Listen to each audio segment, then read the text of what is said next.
అయితే ఏమైందంటే మొన్న ఫెర్టిలైజర్ షాప్కి వెళ్ళి 3 డిఏ బస్తాలు కావాలని అడిగా. అప్పుడు అతను 1450 అన్నాడు.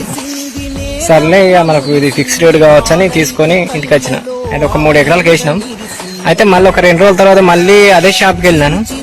అన్న మళ్ళీ 3 డిఏ బస్తాలు కావాలని అడిగా. అప్పుడు అతను అంటున్నాడు కదా 1500 అన్నాడు. అన్న మొన్ననే కదా నాకు 1450కి ఇచ్చిన, మళ్ళీ ఇప్పుడేంది 1500 అంటుంటే అతను అంటున్నాడు కదా అది నిన్నరా ఊరిని 2 రోజులకి గింత రేటు పెరిగిందా అని అడిగిన.